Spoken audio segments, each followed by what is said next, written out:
Halo, sahabat pokok, teman-teman bonsai Indonesia. Jumpa lagi dengan saya, Rudi Julianto, dalam channel YouTube Pokok Art. Ini saya kepingin sharing sedikit ini tentang pohon anting putri. Jadi kebetulan ada bahan yang cukup unik. Ingin saya sharingkan bagaimana dengan bahan yang demikian kita membuat penataan perantingannya. Jadi ini adalah pohon anting putri yang mempunyai penampakan expose root atau expose akar ya ini. Tapi karena dia tinggi, kemudian menyambung ke pangkal batang di sini dan membuat gerakan batang yang cukup bagus. Nah, pada pohon seperti ini itu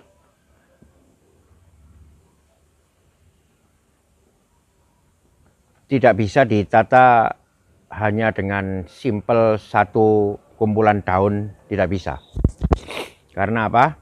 Karena kondisi akar. Jadi kondisi akar di sini adalah kondisi akar yang kuat. Ya, maka pertumbuhan di sini juga harus merefleksikan pertumbuhan akarnya. Jadi kalau kita membuat perantingan pohon dengan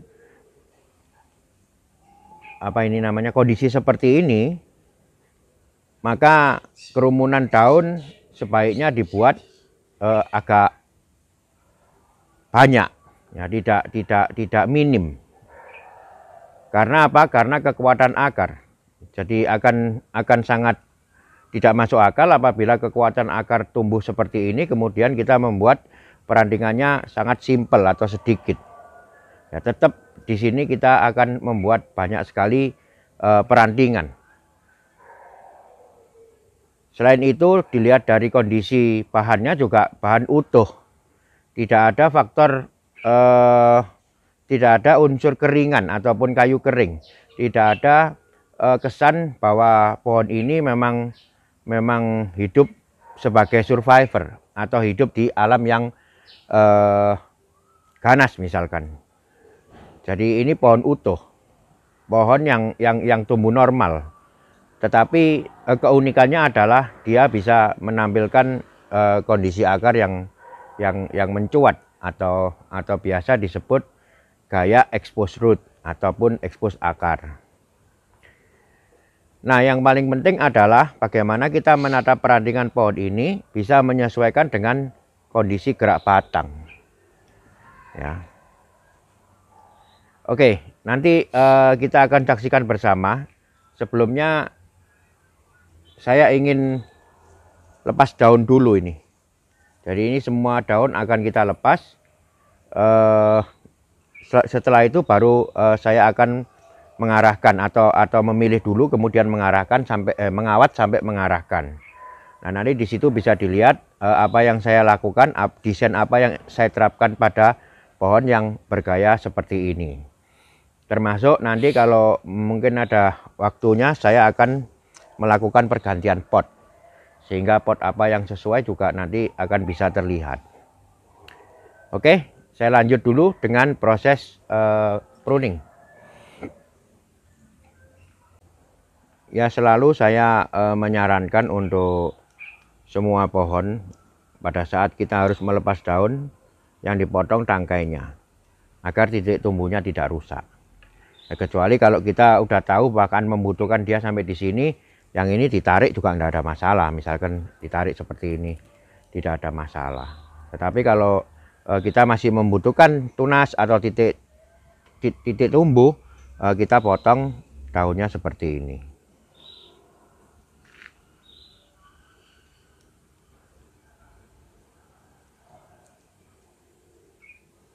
Atau perlu diperbesar, nah itu mestinya tidak dipotong seperti tadi, dipotong satu persatu. Kemudian kalau ingin diperbesar, sebaiknya ujungnya disisakan. Oke, saya lanjut dulu ya ini dengan proses melepas daun. Nanti kita kembali setelah pohon ini di pruning.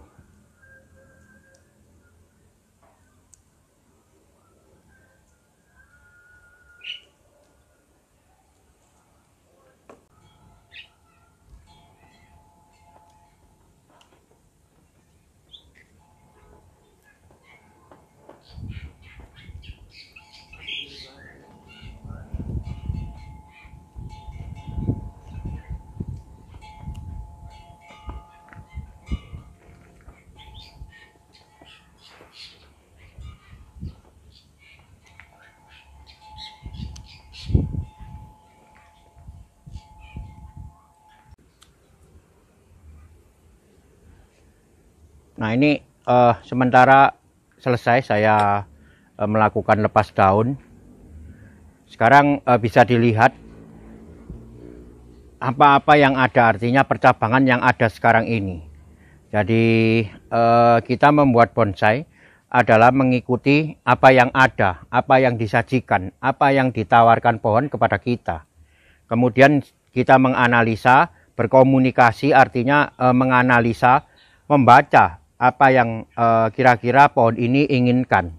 Artinya dari kondisi ini apa yang bisa saya perbuat.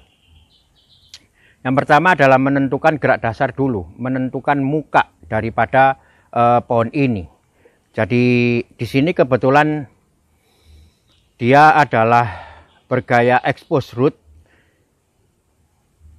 Saya selalu membaca gerakan akar ini sebagai gerakan batang pula, karena kemunculannya di atas media, di atas tanah.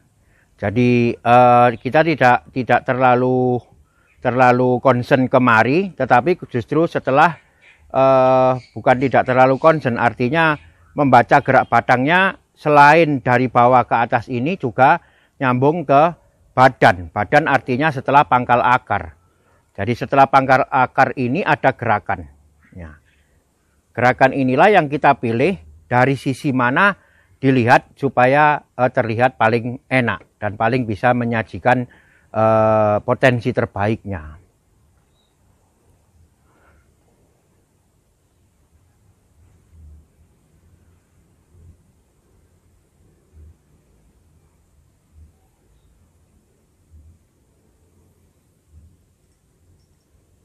Ya, saya memilih tampak depannya adalah di sebelah sini. Jadi dari angle yang sini, maka saya bisa memperlihatkan gerakan batangnya yang bagus ini. Ya. Nah, jadi setelah gerak batang ini saya tentukan, muka dari pohon ini saya tentukan lewat menentukan gerak dasar tadi. Gerak dasar adalah gerak batang yang bergerak, diawali dengan tumbuhnya akar, diakhiri dengan tumbuhnya mahkota. Diakhiri maksudnya mahkota adalah kumpulan tajuk yang paling tinggi nantinya. Jadi apabila saya menentukan gerak dasarnya ini, maka kalau kita urutkan, batang ini bergerak kemari. Ya, bergeraknya turun ke bawah, kemudian sampai ke ranting yang ini. Nah, apabila di sini saya tentukan sebagai muka mahkota, maka cabang ranting yang berada di atas, nantinya diperkirakan bisa berada di atas kumpulan tajuk mahkota, kita hilangkan dulu. Ya, seperti ini. Ini adalah cabang. Nah, apabila ini akan saya buat mahkota, kurang enak karena terusannya batangnya kemari ke yang besar ini.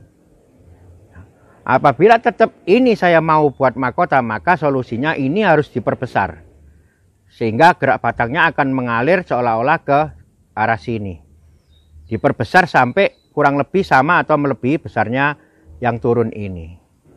Nah itu. Tetapi dari kondisi yang seperti ini, saya tetap menginginkan bagian ini ataupun ujung dari batangnya adalah ini. Sehingga nanti kita punya leher ini dan mahkotanya di sini. Ya, apabila ini keputusan saya, maka ini harus saya buang. selain saya mengeliminir cabang ini tadi karena alasan letaknya akan lebih tinggi dari mahkota, dengan membuang cabang ini maka gerak batang semakin jelas. Nah, itu tujuan yang kedua. Jadi inilah yang saya maksud dengan menampilkan potensi, mengeluarkan potensinya.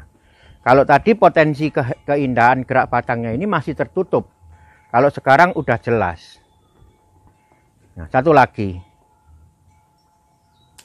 Semakin jelas. Jadi pohon ini seperti di awal saya udah utarakan bahwa tidak akan tampil simple. Karena apa? Karena akarnya banyak. Karena pohonnya utuh. Tidak mencerminkan sebuah pohon yang sengsara hidupnya, tidak. Jadi kesuburan harus kita tampilkan. Lewat apa? Lewat nanti penataan ataupun pengadaan tajuk-tajuknya atau kelompok daunnya.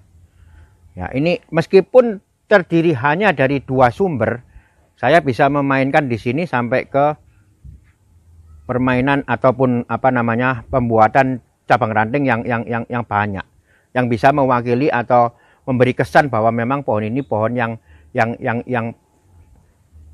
hidup normal, hidup tanpa gangguan dan lain-lain. Oke, nah setelah ini apa yang kita lakukan? Yang kita lakukan adalah menentukan mahkota, sudah tadi. Kemudian menentukan arah tumbuh mahkota. Ya, dari kondisi yang sekarang tidak menunjukkan adanya arah tumbuh secara kasat mata, artinya bukan kasat mata, secara tegas.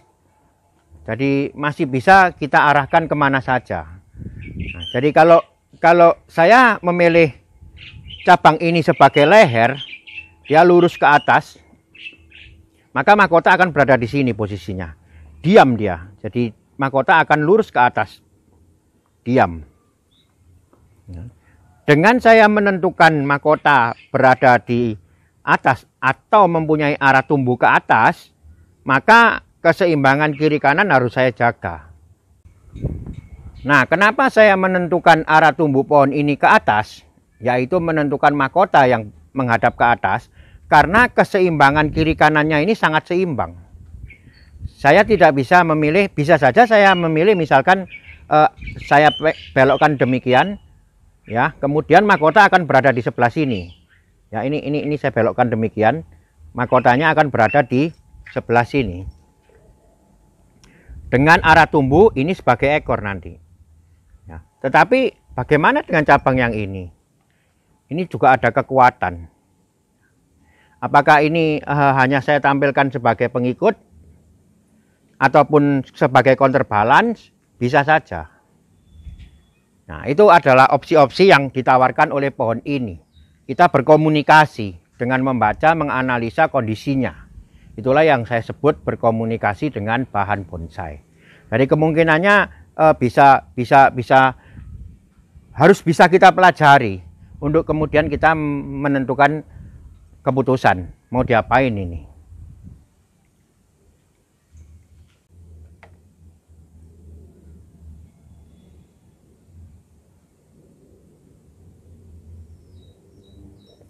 Ya, untuk keputusan yang saya ambil, saya akan menentukan arah tumbuh pada pohon ini dengan menentukan arah tumbuh ke arah sini. Untuk itu saya akan arahkan leher ini, ranting yang sebagai leher ini menuju ke arah sini, sehingga mahkota akan sedikit menghadap ke arah saya ini. Kemudian ini saya tampilkan sebagai ekor atau penegasan arah tumbuh, dominan arah tumbuh, ya, yang sebelah sini. Kemudian yang ini akan saya kurangi hanya sebagai counterbalance saja. Jadi nanti mainnya kemari dia. Karena menurut saya akan lebih enak kalau pohon ini ditampilkan dengan dinamis. Dinamis artinya tidak statis. Kalau tadi saya memilih pohonnya mempunyai mahkota tumbuh ke atas, terkesan dia diem pohonnya, statis. Jadi dengan menentukan arah tumbuh ke satu arah, maka pohon nanti akan kesannya dinamis.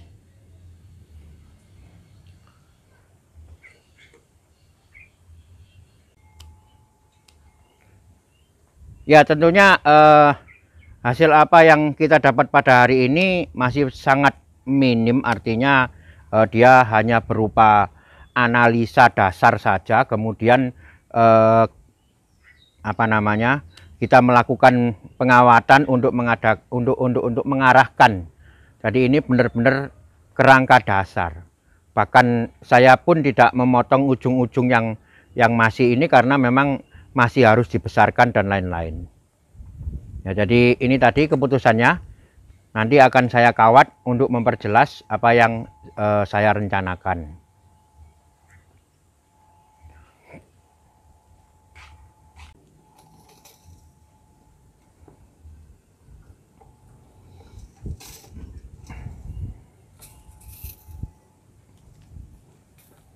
Jadi itu tadi pola pikir kita dalam menghadapi sebuah bahan. Jadi apapun yang kita ambil sebagai keputusan itu selalu mempunyai alasan, selalu mempunyai pertimbangan yang jelas. Dalam pola pikir seperti ini adalah pola pikir untuk membuat sebuah perencanaan. Ya, bonsai itu diperlukan perencanaan dari awal. Nah, setelah kita mengambil keputusan terhadap berupa perencanaan, nah perencanaan ataupun boleh saya bilang blueprintnya ini yang kita pegang, komit untuk kemudian selanjutnya memprosesnya sesuai dengan blueprint yang ada.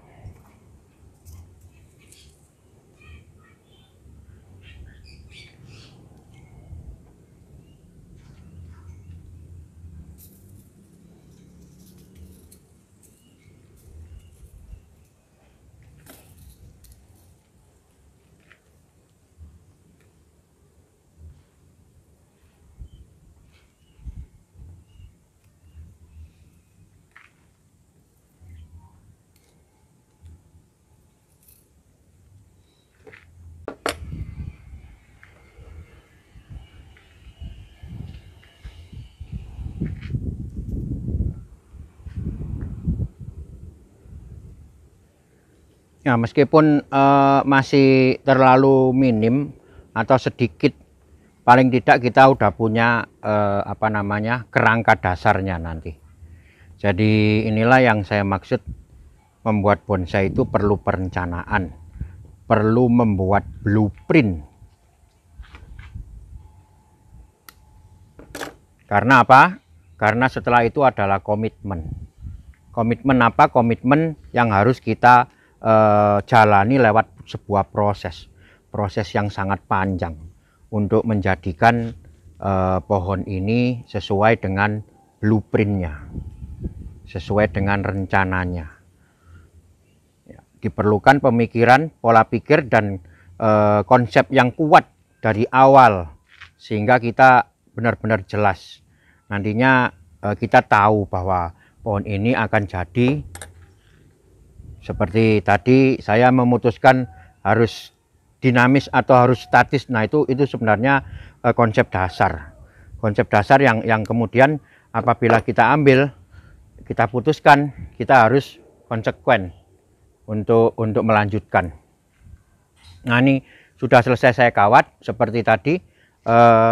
Saya akan mengarahkan cabang yang ini sedikit ke arah tumbuh yang sebelah sini ya.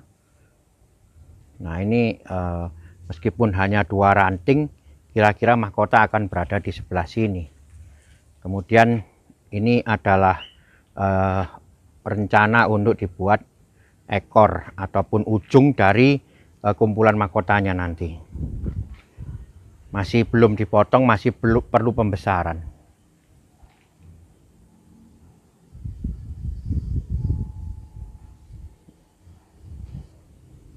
Untuk membuat tekuan pertama atau arahan pertama ini tidak perlu dipaksa terlalu apa drastis untuk melakukan tekuannya.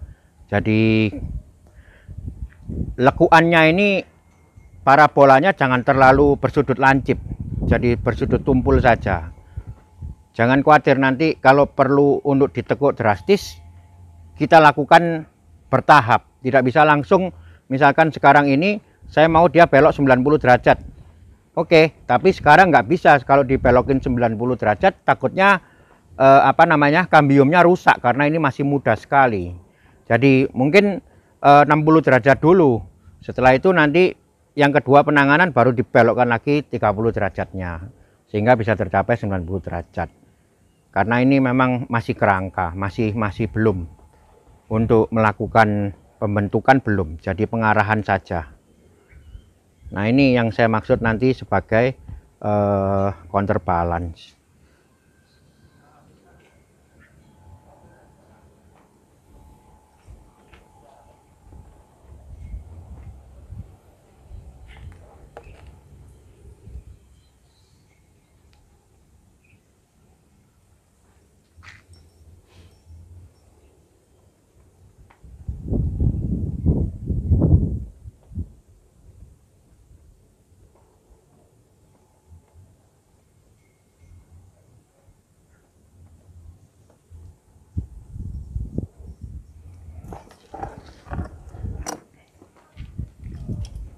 Nah, ini tadi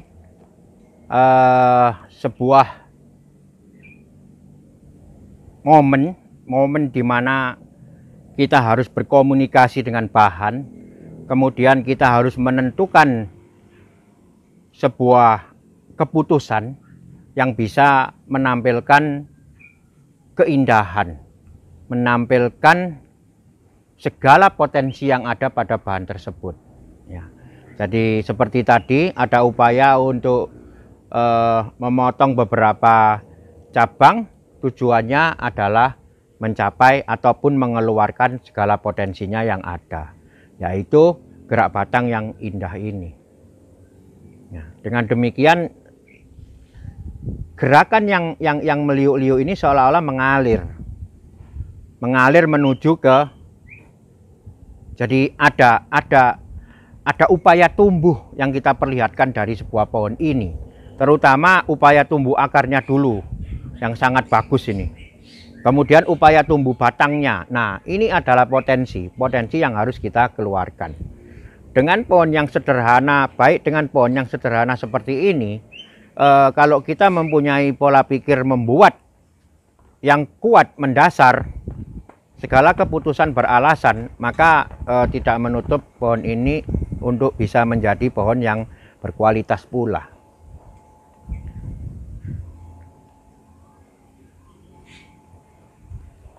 Oke, sekarang saya akan melakukan reporting. Kita lihat lagi apakah dengan desain seperti ini, dengan pot yang baru, dia bisa lebih memunculkan karakter atau karakter belum, keindahan, potensi keindahan. Oke, saya lanjut dengan penggantian pot.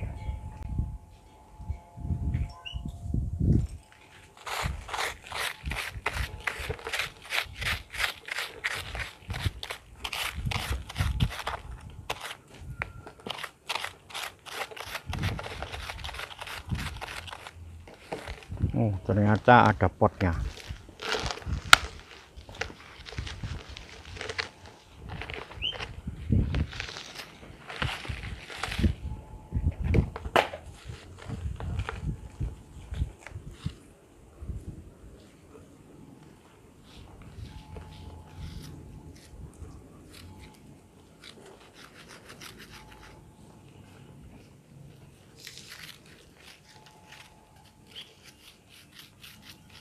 Nah, ini akar terlihat menembus pot terlalu banyak. Jadi kalau akar ini saya potong, saya tidak yakin di sini ada akar serabut yang cukup nantinya untuk bisa dia hidup lagi. Kita tidak akan mengambil resiko, kita akan pecahkan pot ini untuk melihat kondisi di dalam pot.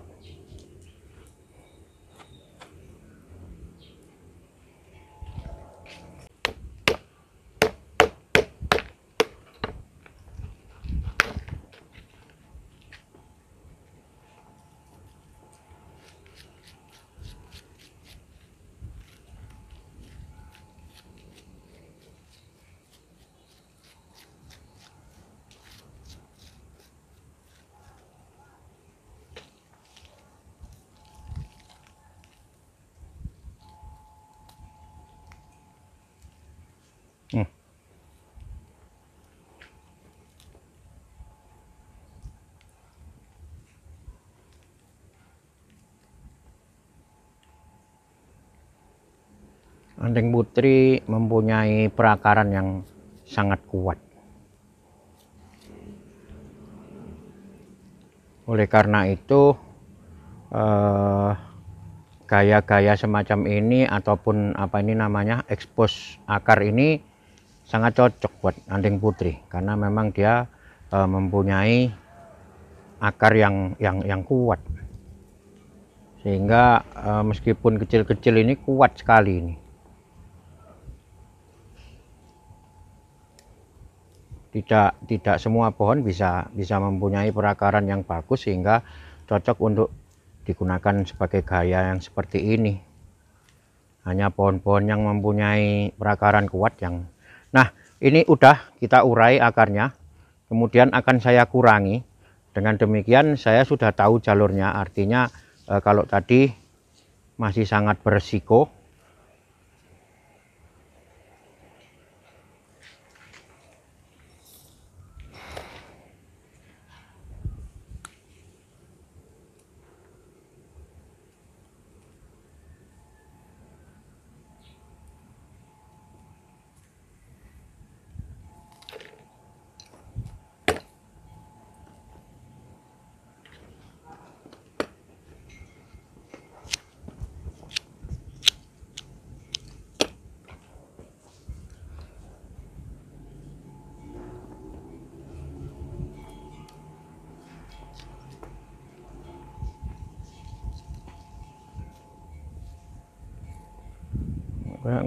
untuk media dasar saya pakai pasir Malang agar nanti drainasenya bisa lebih bagus. Kemudian ini mulai saya menggunakan akadama.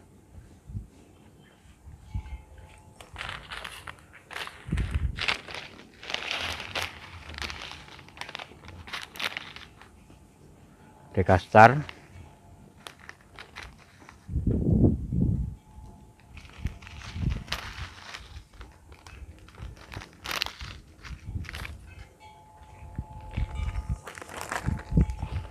Kemudian buradan.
Ya, dengan demikian geraknya dari awal terlihat jelas.